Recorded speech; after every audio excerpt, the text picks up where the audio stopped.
What's up, YouTube? It's Jamin09. So I'm coming to today with a quick little video that it's been on my mind. What do y'all think about locals?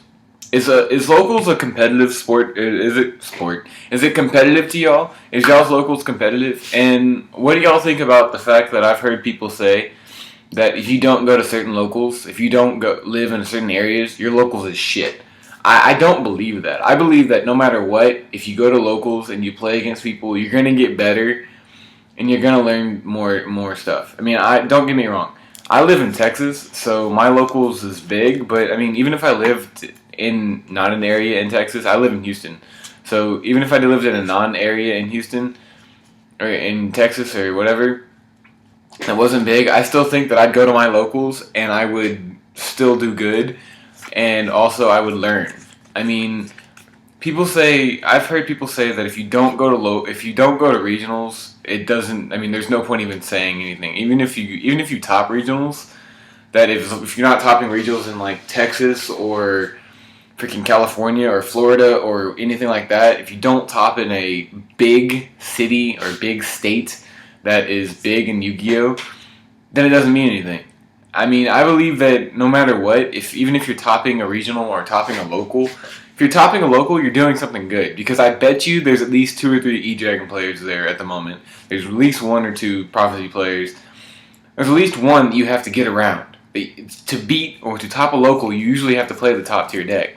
And if you can beat that top tier deck, if you can figure out how to make your deck do good, then that's going to help you out with other top tier decks that you're going to find out in the future. You're going to learn how to beat the top tier decks. I believe that, if you go to locals, it's helpful.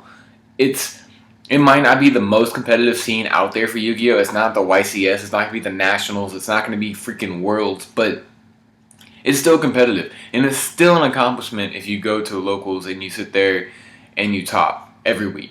You get top 4 every week. I mean, it's still competitive. It's still top tier. I mean, you're doing good. You're doing something right if you can take a Yu-Gi-Oh deck, build it to make it where you're beating other decks. I mean, even if their decks aren't built consistent, I mean, if you just have the ability to take your deck, the deck that you play, like me and my Fire Fist, I take my Fire Fist every weekend and I top my locals. So, I mean, and I'm playing against E-Dragons and Prophecies and, stuff like that, and Evil Swarms and Mermels. I mean, I'm doing that and I'm consistently topping.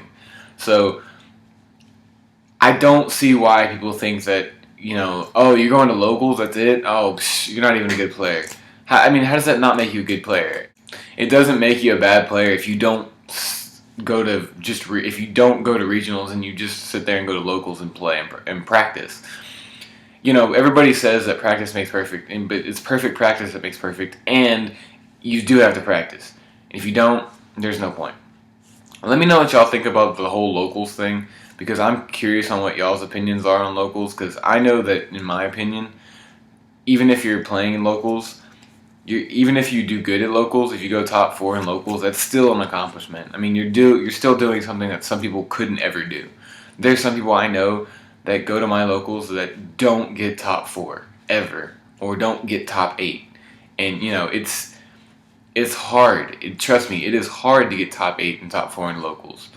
I mean, I have consistently 40 people coming to my locals, and I know who some of them are now. And people I know who have topped regionals and topped YCSs are coming to locals, not in this where I'm at now, but go to my locals up at college, and they're good.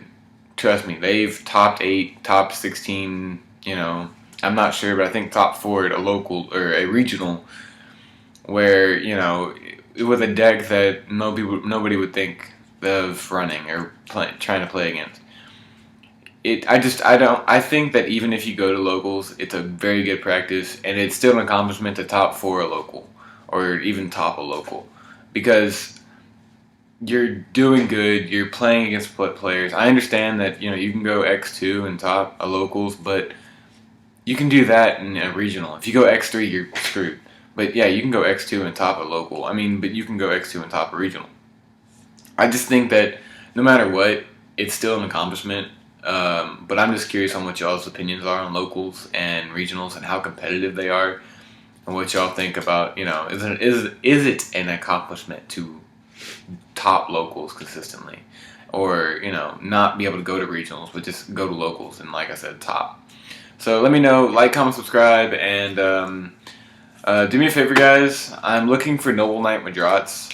I need 3 of them. 3.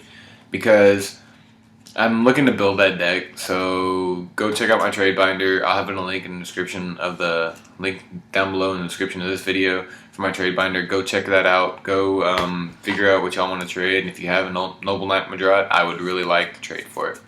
Alright, guys. Like, comment, subscribe, and later.